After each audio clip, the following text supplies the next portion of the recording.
Baik, assalamualaikum warahmatullahi wabarakatuh. Perkenalkan, nama saya Inur Tafiani. Di sini saya akan menjelaskan terkait hasil mata kuliah dari patologi sosial yang telah diberikan oleh Ibu melalui WA dengan cara menulisnya di mading seperti ini. Maaf kalau kurang jelas.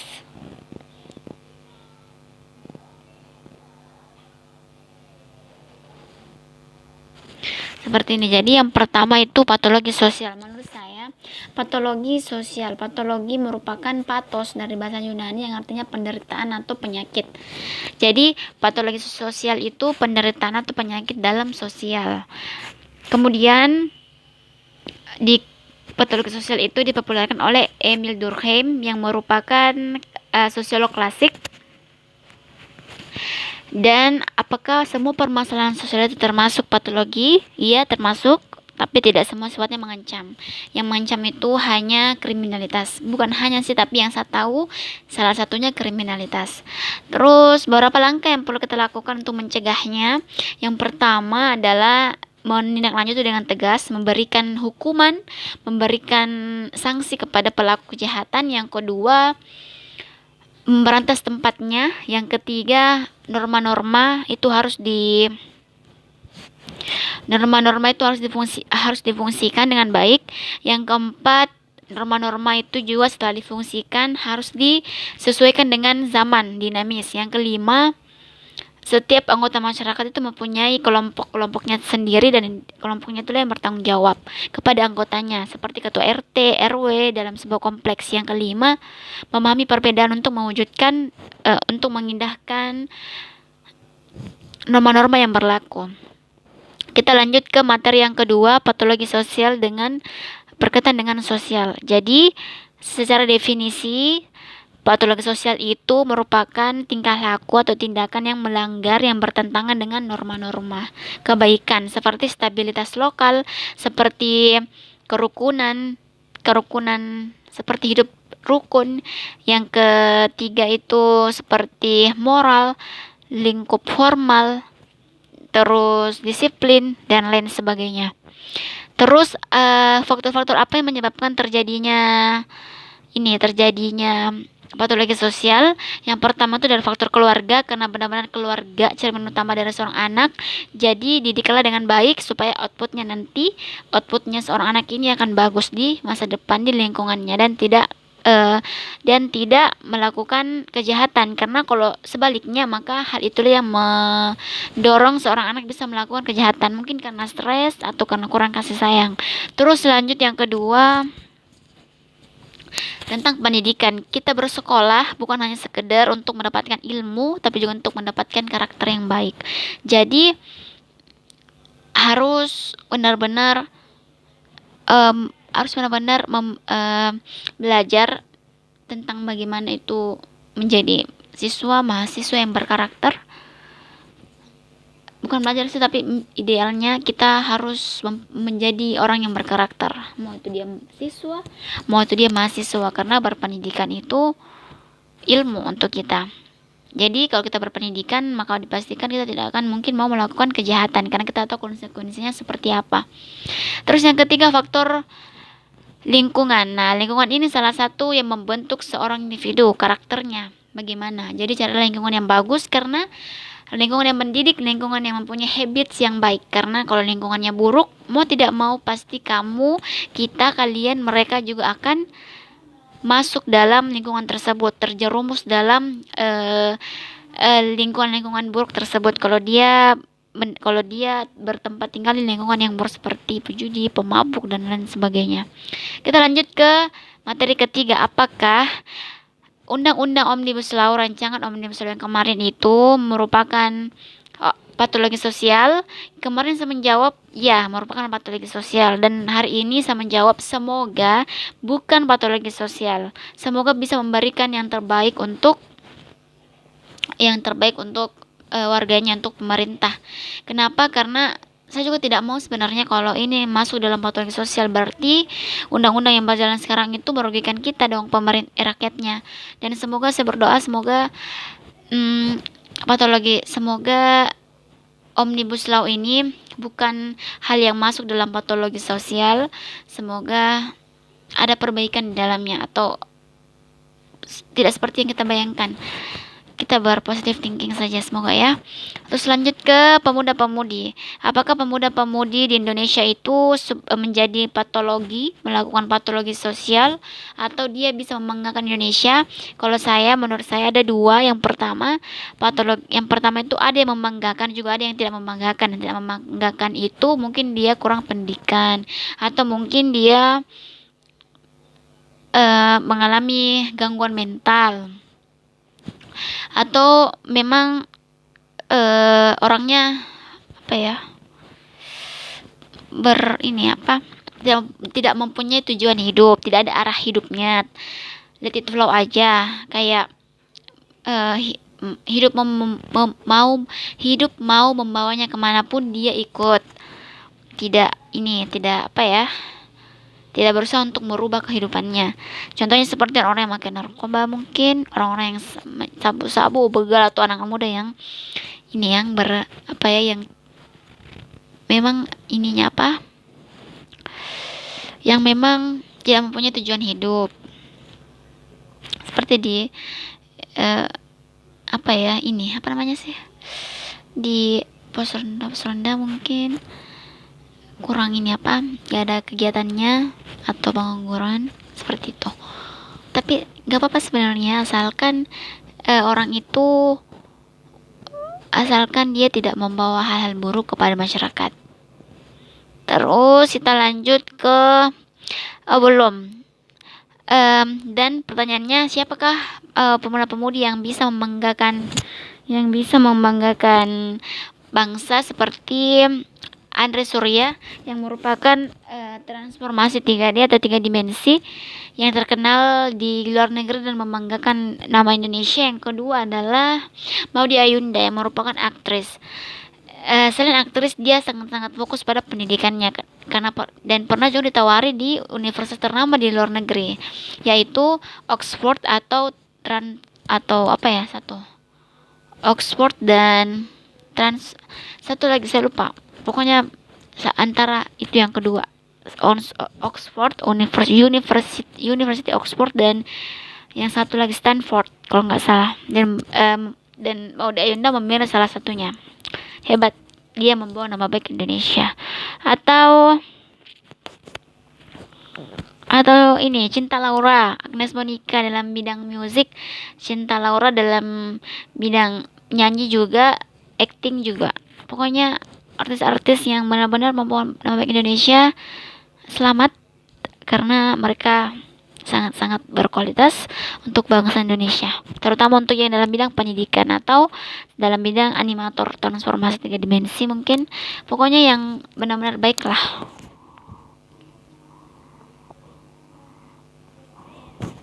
Terus kita masuk ke kuncinya itu seperti yang saya tulis di sini. Kuncinya adalah seperti ini. Kuncinya kita harus berkarakter. Jadi buat pemuda-pemudi di Indonesia, kita harus berkarakter, karena mengapa?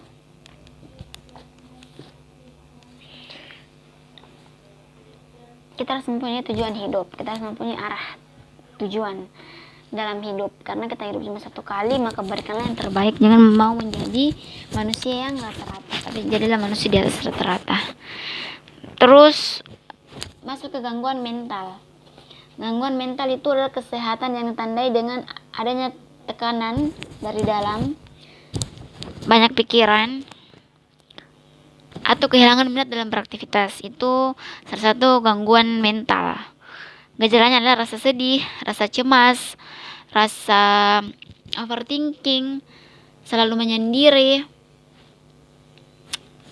dan tidak konsentrasi. Jadi kalau dalam spesifiknya itu sudah saya tulis di mading saya bacakan. Yang pertama, suasana hati itu kecemasan, ada cemas. Kalau perilaku itu agitasi, ada marah, gelisah, overthinking atau OT, masih kita singkat OT, irritabilitas, ya benar. isolasi sosial, mudah menangis, kalau tidur bangun tidur lebih awal, insomnia, kalau seluruh tubuhnya dia kehilangan selera makan, dia kelelahan, dia lapar yang berlebihan. Kalau kognitif itu kehilangan konsentrasi, ingin bunuh diri atau kelambatan dalam aktivitas.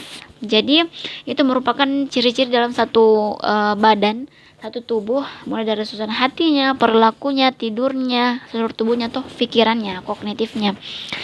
Jadi kalau kita mengalami gangguan mental itu semua terpengaruh, jelas itu semua terpengaruh. Dan penyebabnya itu ada 3. Maksudnya itu kombinasi dari ketiga ini. Yang pertama kondisi biologis, yang kedua psikologis, yang ketiga sosial. Jadi jika ketiga ini berkombinasi, maka akan menyebabkan orang lain mengalami gangguan mental. Kalau ketiganya bermasalah dan orang ini memang sukanya overthinking, OT, maka bisa menyebabkan dia terkena gangguan mental. Kita masuk ke macam-macamnya. Ada depresi mayor, ada gangguan kecemasan, ada gangguan bipolar. Kalau depresi mayor ini dia terapi obat sesuai prosedur medis. Kalau dia gangguan kecemasan, berarti perawatannya itu seperti jangan merokok, harus sehat, jangan alkohol.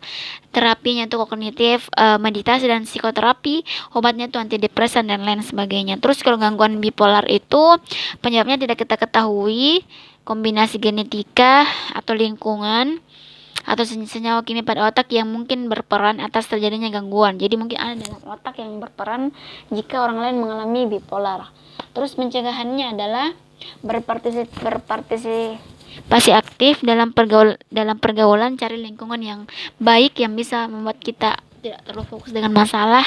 Yang kedua, cari teman curhat, karena kalau semakin kita dapat masalah, anggap kita punya masalah lalu kita tidak curhat, kita tidak sharing kepada teman maka atau keluarga, maka ya akan berpengaruh kepada kesehatan tubuh seperti pusing, sakit kepala karena terpendam. Terus olahraga rutin dan makan teratur ini sangat bagus untuk hidup sehat.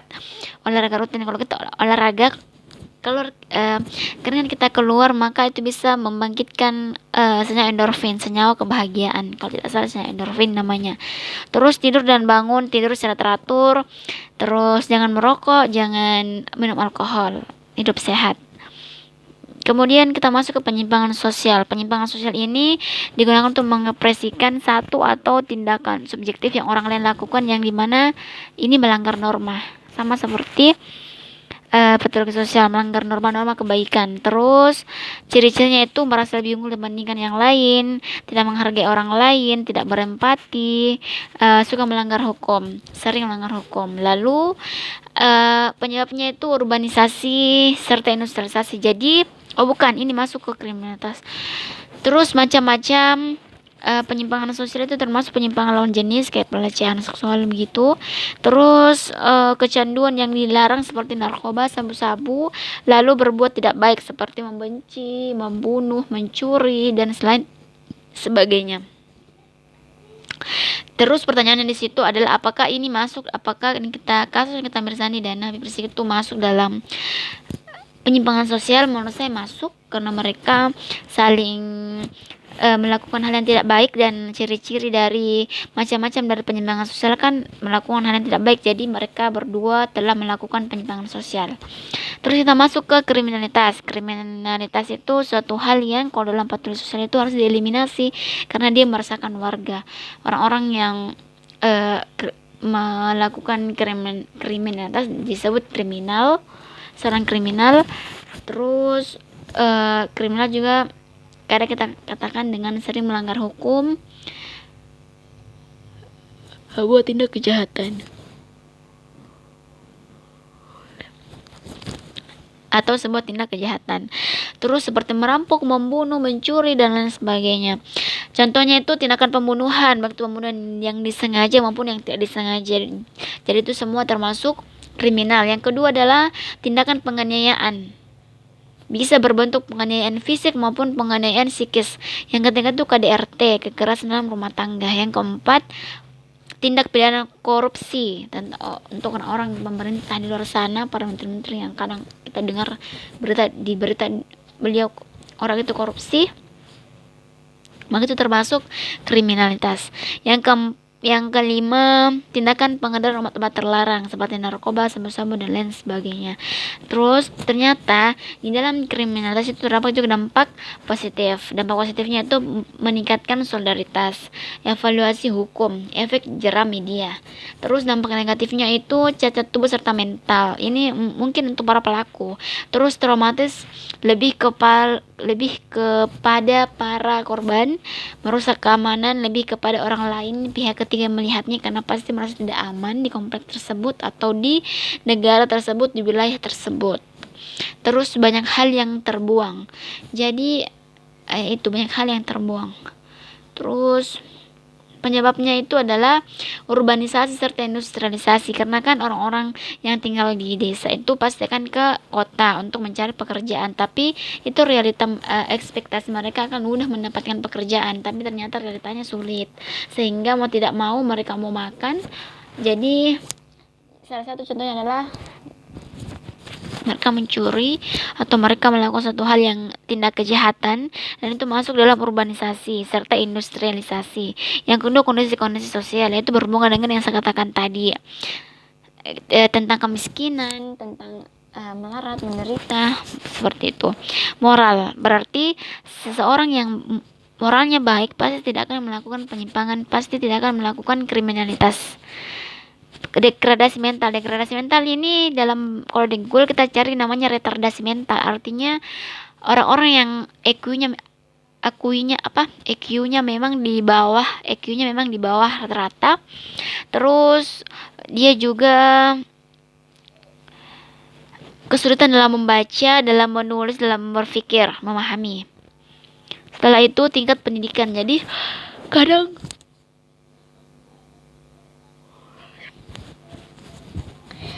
semakin tinggi pendidikan seseorang, maka semakin sopan, semakin santun orang tersebut. Itu idealnya sih, karena sebenarnya karakter dulu yang harus kita pelajari. Percuma juga kalau ilmu kita tinggi tapi karakter kita nggak ada, rendah. Jadi benar-benar karakter yang paling utamakan. Itulah mengapa orang mengatakan masa sopan banget, orang berpendidikan memang tahu. Berarti kadang-kadang kalau kita sopan, kita santun, maka akan kelihatan bahwa memang kita orang berpendidikan. Kita tahu moral, kita tahu sikap, kita tahu attitude. Terus gengsi yang tinggi, mungkin ada gengsi yang tinggi sehingga tidak ingin bekerja serabutan karena gengsinya, sehingga lebih memilih untuk mencuri dan hal lain sebagainya, pokoknya yang melanggar hukum, kriminalitas. Terus ciri-cirinya itu sistem yang tidak adil, suasana atau lingkungan yang individualis, kemiskinan yang diderita, nafsu yang tak terkendali, rasa benci. Ini semua adalah ciri-ciri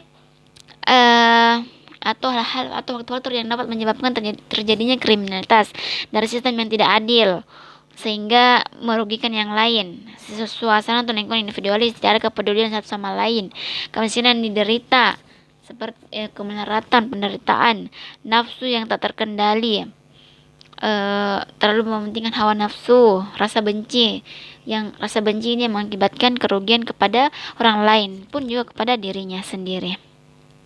Mungkin itu bisa sampaikan. Wabillahi taufiq wal hidayah. Wassalamualaikum warahmatullahi wabarakatuh.